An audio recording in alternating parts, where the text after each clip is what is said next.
never wake up. Never. That is a very gloomy thing for contemplation, but it's like manure. Just as manure fertilizes the plants and so on, so the contemplation of death and the acceptance of death is very highly generative in creating life. You get wonderful things out of that. And the other thing to contemplate is to follow the possibility of being, of the idea that you are totally selfish. That you don't have a good thing to be said for you at all. Of being, of the idea.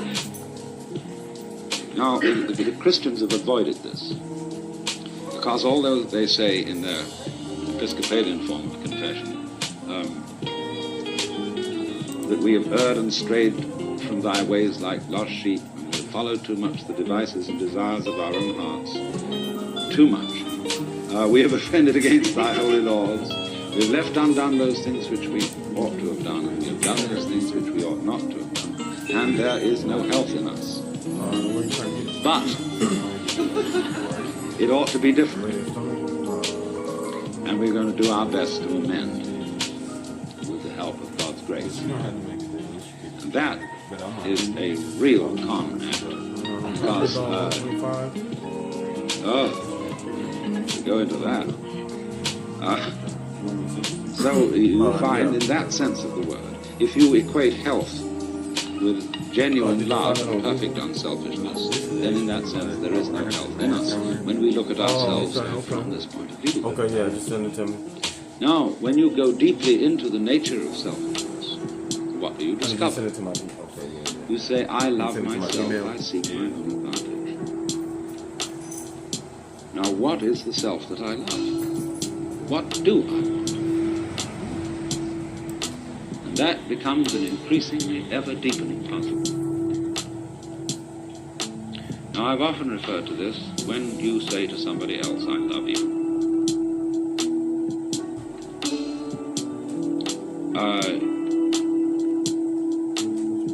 It's always rather disconcerting to the person to whom you say that if you imply that you love them with a pure, disinterested, and holy love. They automatically suspect it as being a little bit phony. But if you say, I love you so much I could eat you, that's an expression, it's a way of saying to a person, you attract me so much that I can't help it. I'm absolutely bowled over by you. I'm gone. And people like that. Then they feel they're really being loved. And it's absolutely genuine. But now, I love you so much I could eat you. Now what the devil do I want? I certainly don't want to eat the girl in the sense of literally devouring her, because then she'd disappear.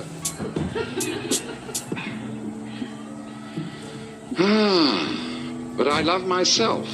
And what is me? In what way do I know me? When it suddenly occurs to me that I know me only in terms of you. See, when I think of anything that I know and that I like, then it's always something that can be viewed as other than me. I can never get to look at me, real me. It's always behind. It's always hidden. And I really don't know it well enough to know whether I love it or not. Maybe I don't. Maybe it's an appalling mess. But certainly the things I do love and that I want from a selfish point of view, when I really think about them, they're all something else that's in a way outside me. Now, we saw yesterday, you see, that there is a reciprocity, a total mutual interdependence between what we call the self and what we call the other. That's the warp and the woof. And so, if you're perfectly honest about loving yourself, and you don't pull any punches, you don't pretend that you are anything other than exactly what you are, you suddenly come to discover that the self you love, if you really go into it, is the universe. You don't like all of it, You're selective about it, as we saw in the beginning. Perception is selection. But on the whole,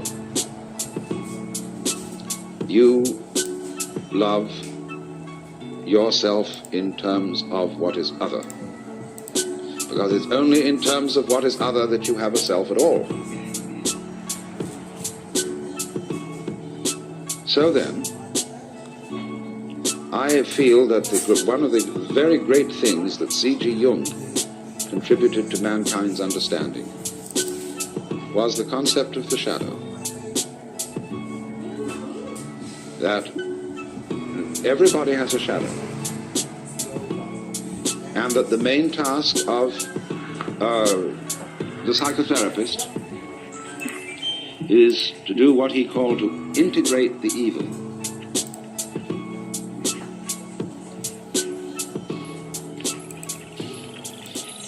To, as it were, put the devil in us in its proper function. Because you see, it's always the devil, the unacknowledged one, the outcast, the scapegoat, the bad guy, you see, the black sheep of the family. It's always from that point, which we could call the fly in the ointment, you see, or the speck in the egg, that generation comes. In other words, in the same way as in the drama, to have the play, it's necessary to introduce a villain. It's necessary to introduce a certain element of trouble. So, in the whole scheme of life, there has to be the shadow. Because without the shadow, there can't be the substance. So this is why there is a very strange association between crime, all naughty things, and holiness. Meaning, where we consider holiness, well, you see, holiness is way beyond being good. Good people aren't necessarily holy people. A holy person is one who is holy, who has, as it were, reconciled his opposites. And so there's always something slightly scary about holy people. And other people react to them in very strange ways. They can't make up their minds whether they're saints or heroes. They are very ambivalent towards them. And so holy people have, throughout history, always created a great deal of trouble, along with their creative results. Take Jesus, for example. Trouble that Jesus created is absolutely incalculable. Think of the Crusades, the Inquisition, heaven only knows what's gone on in the name of Jesus. Very remarkable. Freud's a big trouble, as well as a great healer. You see, it all goes together. So the holy person is scary, because he is like the earthquakes, or better still, he's like the ocean. See the ocean on a lovely sunny day, you can say, oh, gorgeous, go into it and relax and float around. But boy, when the storm comes, does that thing get mad. It's terrifying. So there is in us the ocean, you see. And Jung felt that the whole point was to bring the two together, and by a kind of fantastic honesty, to penetrate one's own motivations to the depth. But Jung had a tremendous humor, and he knew that nobody can be completely honest. That you will try and you'll have a great deal of success in exploring your motivations and your dark, unconscious depths. But there will be a certain point at which you will say, well, I've had enough of that. You know? Do you see how, in a strange way, there's a certain sanity in that? When a person indulges in a certain kind of duplicity, of deception, there is something, you all laughed when I said that, there was something humorous about it. And this humor is a very funny thing. Basically, humor is an attitude of laughter about oneself. There is malicious humor, which is laughing at other people. But real deep humor is laughter at oneself. Now, why fundamentally do you laugh about yourself? What makes you laugh about yourself? Isn't it because you know that there is a big difference between what goes on the outside and what goes on the inside? That if I hint, you see, that your inside is the opposite of your outside, it makes people laugh. If I don't do it unkindly. If I get up in the attitude of a preacher and say, you're a bunch of miserable sinners and you ought to be different, nobody laughs.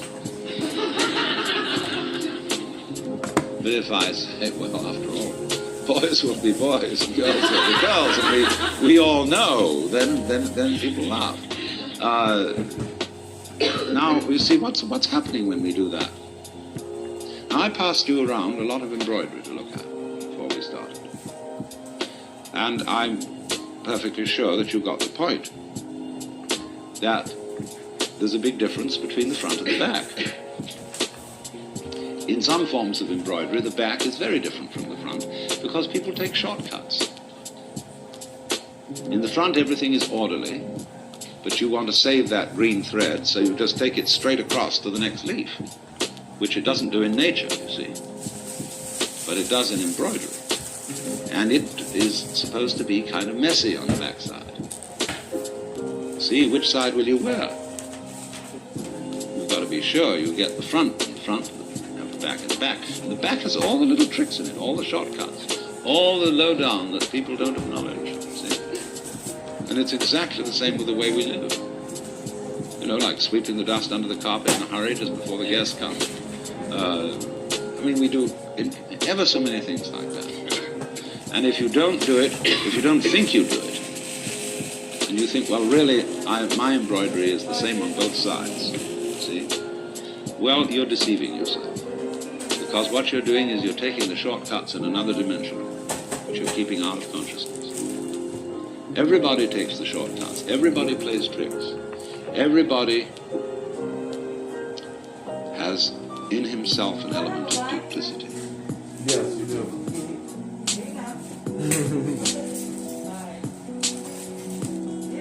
I'm telling you that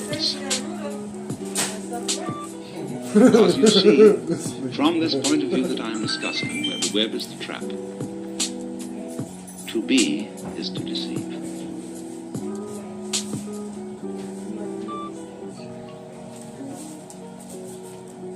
Think of camouflage, the chameleon who changes its color. Think of the butterfly pretending it has eyes. Think of the flower saying to the bee, like my honey? The bee says, wow. But then that means that the bee has to be, and it has to go on living, and all the trouble it takes to organizing itself and doing that dance which tells the other bees where there's more honey. There's all that stuff to do. But the flower was deceptive.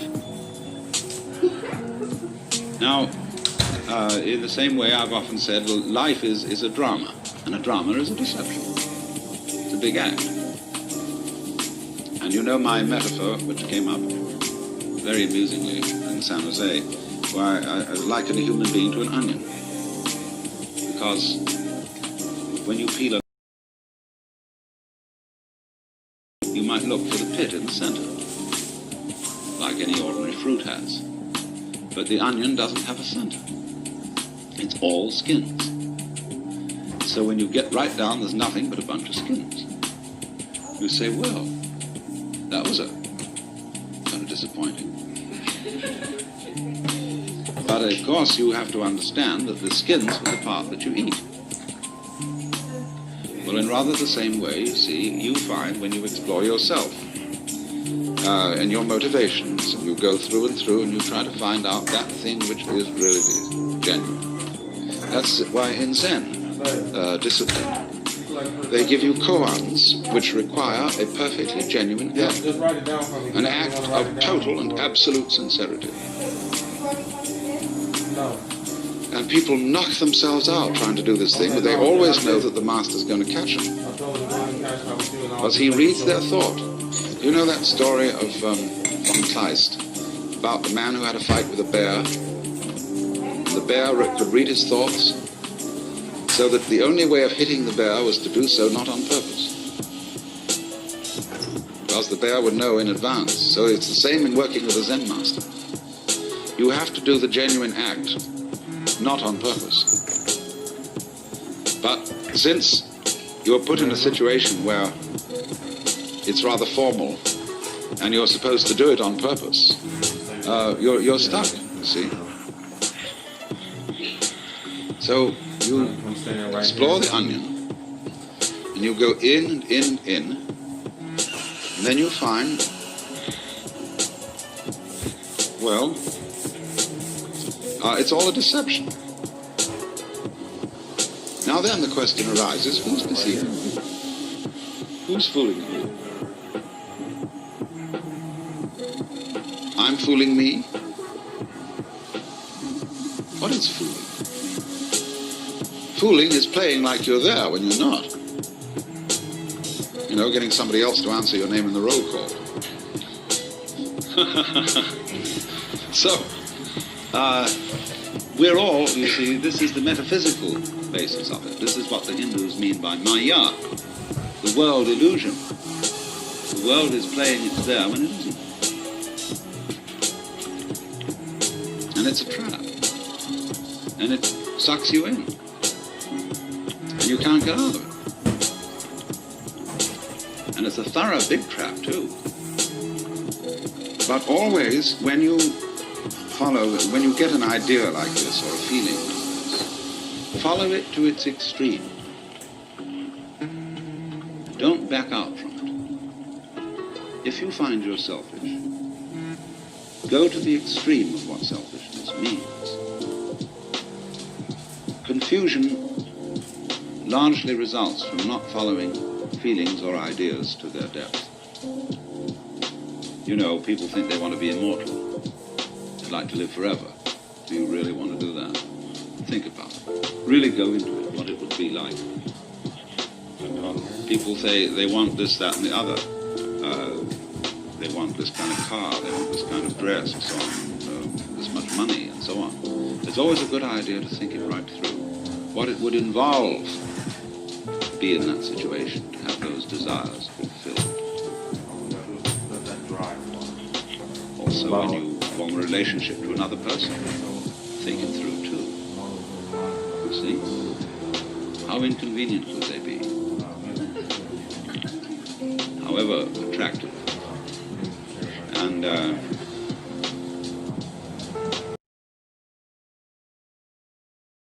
around and look at the underside, but don't get caught doing it.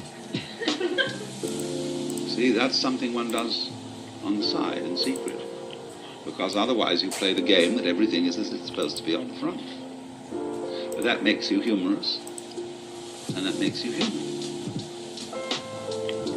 Now, who has questions?